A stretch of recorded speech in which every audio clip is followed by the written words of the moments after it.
E esse diálogo é muito rico, porque ele de fato mostra a complexidade dessa relação, ao mesmo tempo que ela tá certa em cobrar dele a presença, em mostrar que ele se afastou, em que ela se afastou e ele não foi atrás, ou seja, ele não supriu essas necessidades que a Raquel está falando. Ele também não está errado quando ele diz que ele é pai ao mesmo tempo em que ela é filha. Olá, meu nome é Raquel. Meu nome é Mira. Nós somos psicólogas clínicas. E hoje a gente vai fazer uma análise de um filme que marcou a nossa adolescência, a nossa infância, né? Na verdade, o último dele, que agora lançou há pouco tempo, que é Um Tiro da Pesada 4.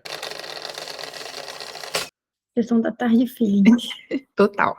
E a gente escolheu esse filme não só porque a gente queria ver, mas porque ele tá no top 2, ele foi o top 2 da Netflix de julho, e eventualmente a gente vai fazer isso, vai pegar, né, o primeiro ou o top 1, top 2 do mês de algum desses canais de streaming, né? Então vamos embora entender Um Tiro da Pesada 4, Axel Foley. Então, temos alguns pontos aí que separamos. Temos a questão da relação dele com o trabalho, que envolve um pouco a questão da idade também, que, né, é importante. E temos o ponto dele com a filha dele, a Que é relação dele com a filha. o mote central do filme, É né? o ponto Assim, central. claro que tem todas as cenas de ação dele, mas o ponto central do filme é a relação dele com a filha, e a gente também quer falar sobre isso, porque tem falas muito interessantes. Então, Sim. Vamos começar falando da idade e dele com o trabalho, que eu acho que é mais rapidinho. Sim. Então, o que chamou atenção foi vários momentos do filme em que deixam muito claro que, assim, ele é viciado no trabalho, né? Ele precisa do trabalho, tanto que o chefe dele lá tem uma hora que fala: não são as ruas que precisam de você. Você é que precisa das ruas, né? Da ação do trabalho. E também tem uma outra hora que ele tá numa perseguição meio insana, assim, né? No caminhão, quebrando todos os carros pela rua, não sei o quê. E aí o cara que tá com ele fala assim: tem gente da sua idade que começa a relaxar, se acalmar. E ele fala: mas é assim que eu relaxo. Ou seja, né? Então, assim, ele realmente tem uma necessidade de estar envolvido nas investigações e na ação mesmo. Porque, na verdade, se você for parar pra pensar também, ele não tem muito outro objetivo, De vida, né? Outra coisa pra fazer. Então, onde ele mora, é isso que ele tem pra fazer. Se a gente pensar, né, em todos os filmes da trilogia, não, mas Da franquia, ele se estrutura pelo trabalho, né? Então, Sim. o trabalho é um ponto fundamental da vida do Axel. E aí, no quarto filme, isso fica muito claro, porque todos os outros tiras que começaram com ele já estão num processo de se aposentar, ou estão num processo de querer estar com a família e de estar em outras posições, né, que não estejam na rua. E ele não, ele está ali, se mantém na rua e com muita gana, né? Ele vai atrás dos problemas, né? Como na primeira cena do filme, que ele vai ver supostamente um jogo e, na verdade, ele está ali mapeando um assalto que pode acontecer, né? Então, isso é um ponto importante da gente pensar, que muita gente estrutura a própria vida pelo trabalho, às vezes, aliás, muitas vezes, por necessidades econômicas, né? Então, a gente não pode fechar os olhos para essa realidade. E muita gente tem medo de se aposentar justamente por isso, né? Porque não consegue enxergar a própria vida de outra forma. Sim. E vale pensar que, conforme for sendo possível abrir outras portas, né, no sentido de ter algum tipo de hobby, de encontrar pessoas, de começar a inserir no dia a dia atividades que não envolvam o trabalho, justamente para que você consiga preencher a sua vida de outras coisas que são tão boas ou tão satisfatórias quanto o trabalho para você. Isso é fundamental. Até porque chega um momento que o nosso corpo pede para parar de trabalhar. E aí não dá para isso ser um grande choque de você não ter, né? Assim, o corpo pediu para parar, mas a cabeça para junto, né? E aí a pessoa pode ter vários problemas por conta disso. Então, é bom a gente ir aos poucos inserindo, se você ainda não inseriu, mas que você insira outras atividades na sua vida não relacionadas ao trabalho, na verdade. Isso.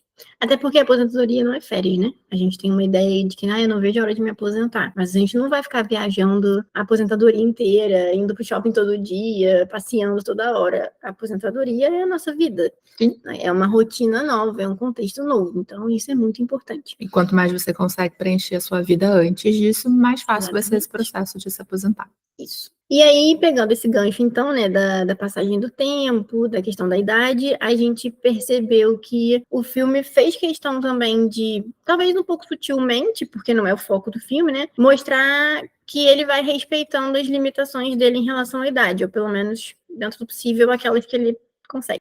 Então, assim, ele já não faz mais aquelas cenas de ação em que ele vai perseguir o bandido a pé.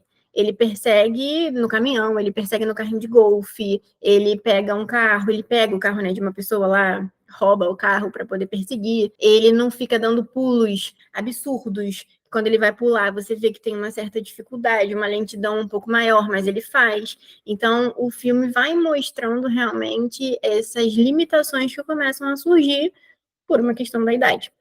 E não como grande prejuízo, né? Exatamente. Apenas como adaptações. Ele vai adaptando em função das limitações. Uma coisa que a Raquel tinha falado não tem dublê fazendo cenas absurdas como se ele fosse novinho, né? Eles realmente respeitaram essa ideia de um homem de 60 anos, se eu não me engano, ali no filme.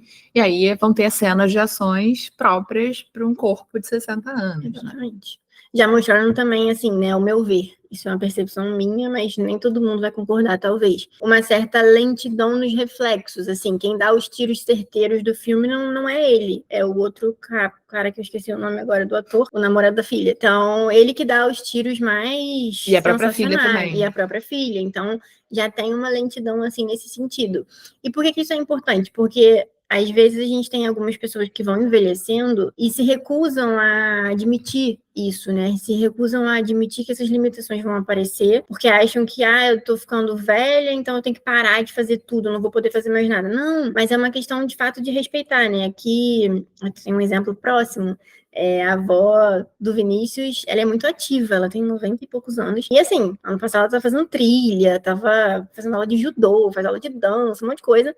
Mas a gente foi percebendo que sim, existe uma limitação, por exemplo, na trilha. Não vai dar para ela fazer a trilha acompanhando todo mundo, ela precisa fazer mais devagar, ela precisa fazer trilhas mais tranquilas, sabe? Vai levar ela para fazer escalada no meio da trilha, isso não tem como, sabe? Ela até pode conseguir, mas vai precisar demorar muito mais tempo, vai ficar com dores provavelmente depois, então não é que ela não possa fazer a trilha, mas vamos escolher uma trilha adequada, vai com um guia, vai com uma pessoa que possa, de repente, até carregá-la se precisar em algum ponto, não precisou. Mas... Então, assim, né, a gente entender que vão ter coisas que, de fato, a gente vai ter que fazer diferente, não que a gente precisa deixar de fazer. Exato. E o outro ponto, né, do filme, que é o ponto central, é a relação dele com a filha magoadíssima com ele, né, boa parte do filme fugindo dele, porque, como ele viveu pro trabalho, é óbvio que outra coisa não foi dada atenção devida, e essa outra coisa foi a filha dele, né, e ela magoada com razão por esse abandono dele, que para ela, enquanto criança e adolescente, representava também uma falta de amor. Ela fala isso várias vezes. Ele ama o trabalho, ele não a ama, né? A mãe, ele separou da mãe dela, a mãe dela sai de cidade e ele não vai atrás. Embora ele vá explicando isso ao longo do filme, fica muito claro que, de fato, ele fez escolhas, e as escolhas foram o trabalho e não a vida dela. E tem uma frase que ela fala, né? Filho é filho, pai é pai, e ela dá a entender, quando ela está falando nesse diálogo, em algum momento, que ela se afastou na busca que ele fosse atrás dela, e ele não foi. E aí isso deixava ainda mais claro para ela que ele não estava se importando com ela, né? Sim, exatamente. E aí o que ele devolve para ela, né, é que assim como ela tem, acho que 30 e poucos anos de vida, ele também é pai há 30 e poucos anos, então ele não nasceu sabendo o que fazer. E ele pontua para ela, eu mandei vocês virem para cá, ela e a mãe, para proteger vocês. Então, para ele estava demonstrando amor dessa forma, mas não era o que ela precisava, não era o que ela queria. E, de fato, ele era o adulto da relação. Então, ele que era o responsável por criar, por manter o vínculo, por realmente, de fato, né, suprir as necessidades dela, não só as de segurança, não só as de dinheiro, financeiras, enfim, mas as necessidades emocionais, e ele não conseguiu fazer isso. Então, por isso que ela fala, né, o filho é filho, o pai é pai, mas ele tenta se defender, nesse sentido de que ele também não sabia ser pai. E aí esse diálogo é muito rico, porque ele de fato mostra a complexidade dessa relação. Ao mesmo tempo que ela tá certa em cobrar dele a presença, em mostrar que ele se afastou, em que ela se afastou e ele não foi atrás, ou seja, ele não supriu essas necessidades que a Raquel está falando, ele também não está errado quando ele diz que ele é pai ao mesmo tempo em que ela é filha, ou seja, que ele foi aprendendo a ser pai sendo pai, que ele não sabia o que era certo e o que era errado. E de fato é isso, essa é a dificuldade, né? É muito difícil você criar alguém sem um manual de instruções, e ser pai e ser mãe não tem manual de instruções, então muitos erros acontecem, e nesse caso eu acho que tem uma questão legal no filme, que ele reconhece os erros. Sim. Muitas vezes o que a gente vê na prática são pais e mães não reconhecendo a sua parcela de erro da história. E nesse caso ele reconhece, e é justamente porque ele reconhece que a coisa se resolve lá no final, claro, ela vai e consegue gostar dele, né, eles fazem as pazes, mas se não tivesse um reconhecimento da parte dele, que é até o menino que dá, né, é o namorado dela que fala sobre isso, com meu pai eu esperei, quando ele me pediu desculpas foi muito bom, então quando ele reconhece, é que faz ela desarmar e tentar entender também o lado dele, né. Sim, exatamente, aí ela até consegue reconhecer que realmente, né, eu tava esperando uma coisa de você, cobrando que você fosse adulto, mas eu também já sou adulta, eu também poderia ter feito alguma coisa, se fosse o caso, né? Mas a gente entende também que ela não estava preparada. Sim. Né? Temos contexto aí também envolvido. Porque são marcas profundas, né? Essa coisa, quando você cresce se sentindo abandonado, é muito difícil você depois se entender como adulto que pode correr atrás. E é isso que muita gente não entende, né? Muita gente cobra dos filhos uma devolutiva de algo que nunca deu. E aí é muito difícil devolver. É que no filme é um filme.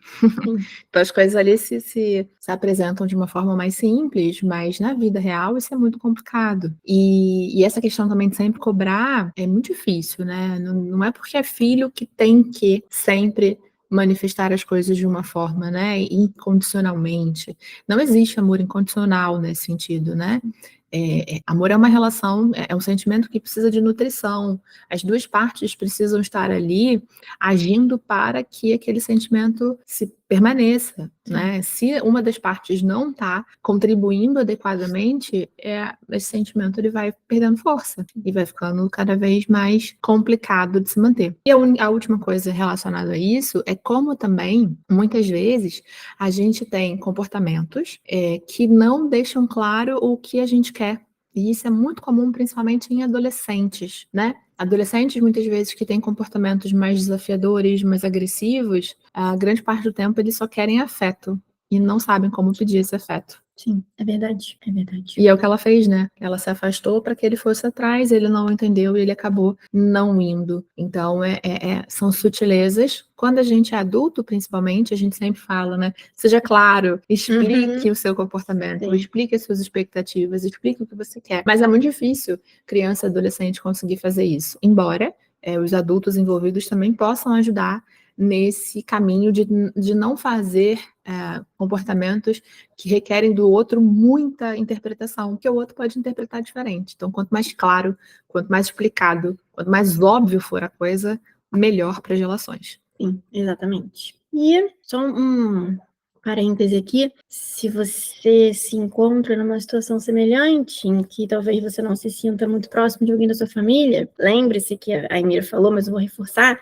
você também não é obrigado a ficar procurando, tá? Se isso vai te fazer mal, se você acha que não vai ter um retorno positivo, ou qualquer coisa nesse sentido, você também não é obrigado a ficar procurando e correndo atrás. Por isso que a gente está falando que ela também não estava errada de não ter procurado pelo pai, porque afinal ela passou a infância e adolescência inteiras sem um retorno dele. Então, ela ia procurar para quê? Provavelmente a expectativa dela é de que ela não teria um retorno. Exato. Então, ninguém é obrigado a ficar rastejando atrás de família, porque nem sempre isso vai ser saudável. Exatamente. Bom, mais alguma coisa que você viu no filme que a gente não abordou aqui? Deixa nos comentários, ou então procura a gente lá no nosso Instagram, vai conversar pelo direct, tá bom? Não esquece de curtir o vídeo, comentar, compartilhar, inscrever no canal para ajudar a gente no engajamento. Até a próxima. Até!